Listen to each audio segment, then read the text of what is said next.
بسم اللہ الرحمن الرحیم۔ مرنے کے بعد روحیں کہاں جاتی ہیں؟ کیا وہ قبرستان میں موجود ہوتی ہیں؟ آخر روحیں اپنا سارا دن کس طرح گزارتی ہیں؟ اہل بیت علیہ السلام نے موت، قبر اور روحوں کے متعلق کیا راز ارشاد فرمائے؟ تو ناظرین، اگر آپ بھی انہی سب سوالوں کے جواب جاننا چاہتے ہیں تو جڑے رہیے ہمارے ساتھ اس ویڈیو میں۔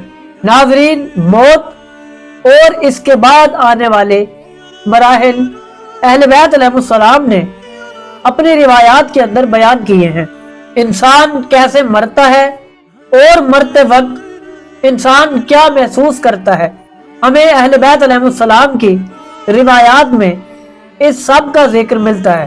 جب ہم کتب و احادیث کا مطالعہ کریں تو ہمیں ملتا ہے کہ ایک دن امام علی علیہ السلام کو ان کے ایک صحابی نے کوفہ کے دروازے سے صحرا کی طرف جاتے ہوئے دیکھا، اور وہ صحابی بھی امام کے پیچھے چل پڑا، یہاں تک کہ امام ایک جگہ رک گئے اور کسی سے گفتگو کرنے لگے، لیکن سامنے والا شخص نظر نہیں آ رہا تھا۔ صحابی کہتے ہیں کہ میں بڑی دیر کھڑا رہا اور سوچتا رہا کہ آخر امام کس سے گفتگو فرما رہے ہیں، یہاں تک کہ میں تھک کر بیٹھ گیا۔ جب مولا علی علیہ السلام کی گفتگو ختم ہوئی تو میں نے آپ سے پوچھا کہ یا مولا، آپ کس سے گفتگو فرما رہے تھے؟ تو امام علی علیہ السلام نے فرمایا کہ میری یہ گفتگو مومنین کے ساتھ محبت ہے، اور مومنین خوش ہوتے ہیں جب میں ان کے ساتھ اس طرح کا کلام کرتا ہوں۔ میں نے عرض کیا، یا مولا، مجھے تو وہاں کوئی نظر نہیں آیا۔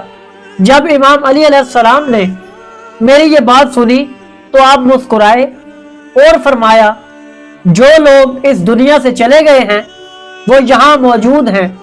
میں نے عرض کیا، صرف یہ روحیں ہیں یا ان کے جسم بھی؟ تو امام نے فرمایا، وہ اپنی روحوں کی شکل میں موجود ہیں، اور اگر تم انہیں دیکھ سکتے تو تم مشاہدہ کرتے کہ وہ کس طرح آپس میں حلقہ باندھے ہوئے بیٹھے ہیں اور ایک دوسرے سے انس و محبت رکھتے ہیں، آپس میں باتیں کرتے ہیں اور اللہ کو یاد کرتے ہیں۔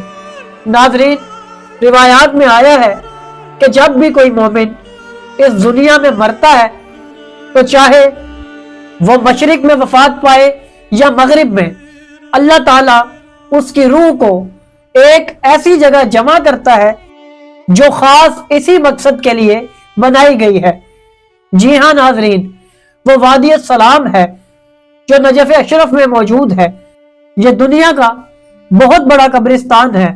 روایات کے مطابق اللہ تعالیٰ ہر مومن کی روح کو اس جگہ جمع کرتا ہے، اور جب قیامت کے دن تمام انسان اٹھائے جائیں گے تو ہر مومن اسی مقام سے اٹھایا جائے گا۔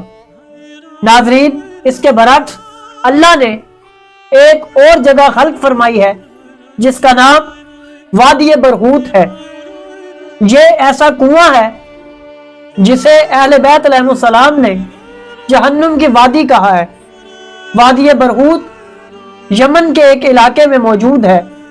روایات کے مطابق جب بھی کوئی منافق یا کافر مرتا ہے تو اللہ تعالیٰ اس کی روح کو وادی برہوت میں بھیج دیتے ہیں، جہاں اسے جہنم کا عذاب دیا جاتا ہے۔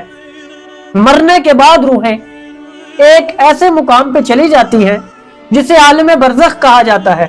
یہ وقت ان کی موت سے لے کے قیامت کے دن تک جاری رہے گا، خواہ وہ قبر میں ہوں یا جل کر ہوا میں بکھر چکے ہوں، ان کی ارواح عالم برزخ میں موجود رہتی ہیں۔ اگر وہ نیک ہوں تو انہیں جنت کے کھانے عطا کیے جاتے ہیں، اور اگر وہ برے ہوں تو ان کے لیے جہنم کا عذاب تیار رکھا جاتا ہے، یہاں تک کہ قیامت قائم ہو جائے اور انہیں دوبارہ حساب کتاب کے لیے اٹھایا جائے۔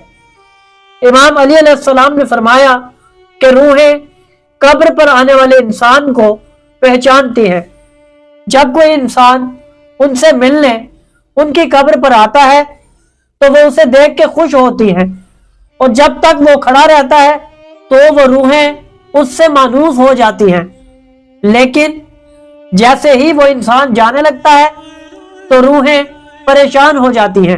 اس کے علاوہ امام علی علیہ السلام نے فرمایا کہ جان لو قبر ایک مٹی کا گڑھا نہیں ہے، بلکہ یہ جنت کے باغوں میں سے ایک باغ یا جہنم کی وادیوں میں سے ایک وادی ہے، جسے ہر انسان کے اعمال کے حساب سے سجایا جاتا ہے، اور قیامت تک وہ اس کے ساتھ بندہ رہے گا، یہاں تک کہ پکارنے والا پکارے گا اور تمام انسان حشر و نشر کے لیے ایک میدان میں جمع کیے جائیں گے۔ ناظرین، اہل بیت علیہ السلام کی کئی روایات موت اور اس کی حقیقت پر موجود ہیں۔ امام علی علیہ السلام اور اہل بیت علیہ السلام کے کئی خطبات اس موضوع پر موجود ہیں، جنہیں ہم وقت کے ساتھ ساتھ اپنے چینل پر اپلوڈ کرتے رہتے ہیں۔ تو ناظرین، اگر آپ کو ہماری یہ کاوش پسند آئی تو ہماری ویڈیو کو لائک کریں، ہمارے چینل کو سبسکرائب کریں اور بیل آئیکن کو دبا دیں تاکہ آپ کو ہماری آنے والی مزید ویڈیوز ملتی رہیں اور آپ علم سے مستفید ہوتے رہیں۔